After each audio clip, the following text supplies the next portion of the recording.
নমস্কার বন্ধুরা, আমি নুপুর রান্নাবাটি চ্যানেলে আপনাদের স্বাগত, সবাইকে স্বাগত। মা ঠাকুমাদের আমলে যেসব পুরনো রান্না এটা করে থাকতো, আমরা শিখেছি কিছু, সেই রান্নাগুলোই আপনাদের সাথে তুলে ধরবো, আপনাদের কাছে তুলে ধরবো। আজকে আমি একটা রান্না আপনার সাথে শেয়ার করব। চলুন তাহলে রান্নাঘরে রান্না করতে। আজকে আমি রান্না করব আর মাছ কাঁচা কলা আর আলু দিয়ে শুক্তো। মাছের শুক্তো করতে আমি কাঁচা কলা নিয়েছি, আলু নিয়েছি। আর কাঁচা কলা আলু ভেজে, মাছ ভেজে, তারপরে আমি এটার মধ্যে ফোড়ন দেব রাঁধুনি, মেথি আর হয়েছিল আদা। এই তিনটে ফোড়ন দিয়ে আমি রান্না করব। তাহলে আপনারা দেখতে থাকুন ভিডিওটা। আমি রান্না শুরু করি। আমি এটার মধ্যে আলু কাঁচা কলাটা ভাজবো, আর পাশে এই গ্যাসটাতে আমি মাছটা ভেজে নেব। তার জন্য আমি তেল দিয়ে দিচ্ছি, তাহলে তাড়াতাড়ি হয়ে যাবে। এবার আমি আলুটা দিয়ে দিচ্ছি। এবার আলুটা ভাজা হবে। আলুটা নুন হলুদ মেখে আমি আলুটা দিয়ে দিচ্ছি। তেল গরম হয়ে গেছে, আমি আলুটা দিয়ে দিচ্ছি।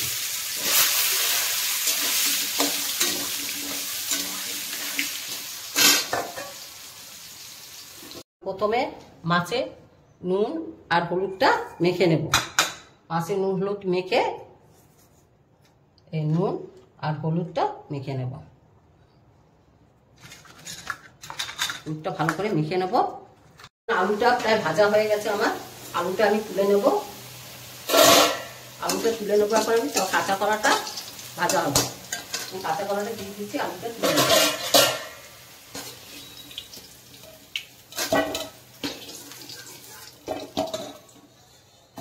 কাঁচা কলাটা হলুদ মেখে ধুয়ে নেব। কাঁচা কলাটা হলুদ মেখে ধুইলে কাঁচা কলাটা খুব ভালো হয়, এটার কষটা বেরিয়ে যায়। কাঁচা কলাটা নুন এবং হলুদ দিয়ে মাখিয়ে নেব।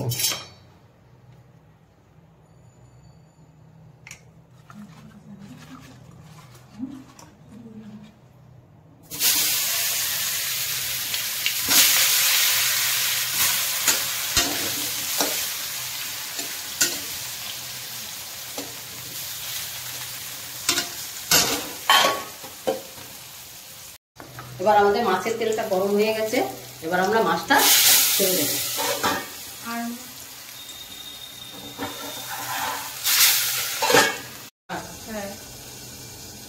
এবার মাছটা হয়ে গেছে। এবার এই মাছটাকে তুলে দেব।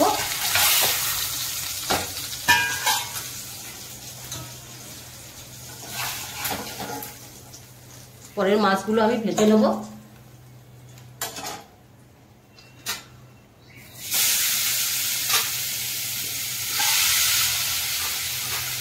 এবার আমি নুন হলুদ নিয়ে নিয়েছি বাটিতে।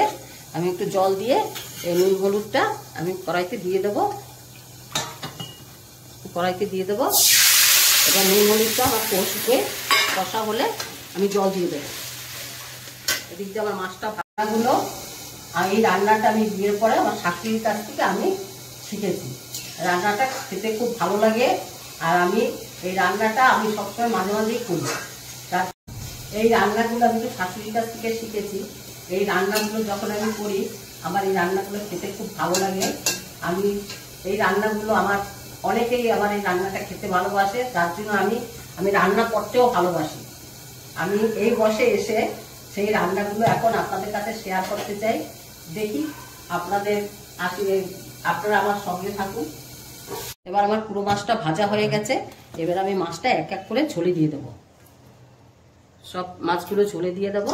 মাছটা একটু ফুটলে পরে আমি তখন ফোড়ন দিয়ে দেবো।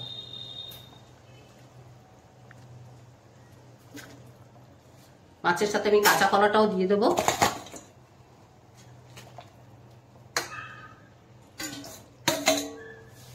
এবার কাঁচা কলা মাছ দিয়ে একটু ফুটলে পরে আমি ফোড়ন দিয়ে দেবো। এবার আমি তেলে শুকনো লঙ্কা দেবো। প্রথমে আমি শুকনো লঙ্কা দেবো, তারপরে শুকনো লঙ্কাটা তেলে দিয়ে দিলাম। এরপরে আমি মেথি দেব। লঙ্কাটা ভাজা হবে।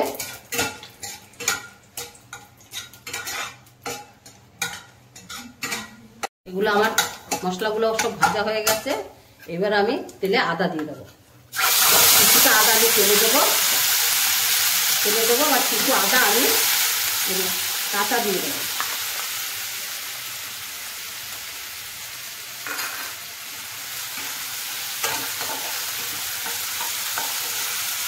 তেলে রান্না হয়, পুরো রান্না করতে বেশি তেল লাগে না। এবার আমি এটা আমাদের ঢেলে দেবো।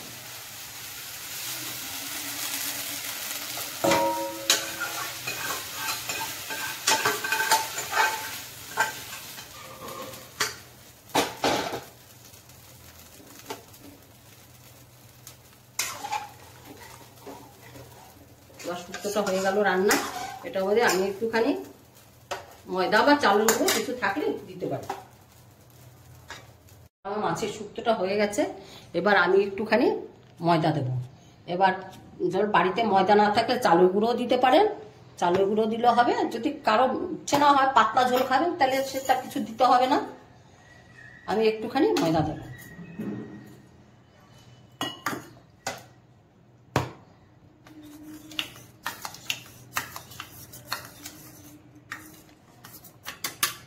আমি একটু ময়দা দিয়ে এটাকে নামিয়ে দেবো।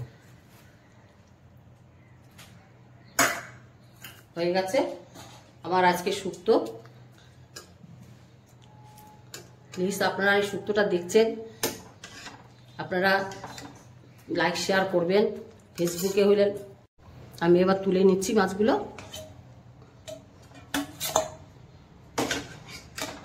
মাছটা খুব সুন্দর ছিল, তো টাটকা মাছ।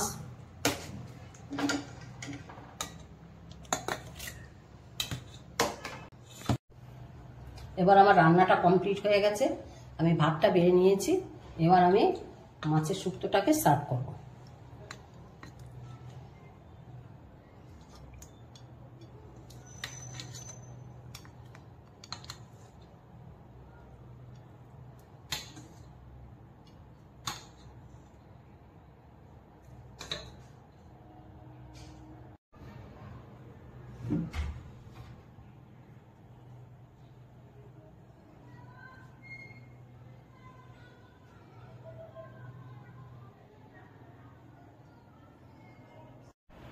আমার রান্নাটা হয়ে গেল। এবারে রান্নাটা আপনাদের কাছে কেমন লাগলো একবার বাড়িতে করে খাবেন, আর ভালো লাগলে কমেন্ট করবেন। আর আপনারা কমেন্ট করে জানাবেন যে রান্নাটা আপনাদের কাছে কেমন লাগলো। লাইক শেয়ার এবং সাবস্ক্রাইব করবেন, আর আমার পাশে থাকবেন। নমস্কার।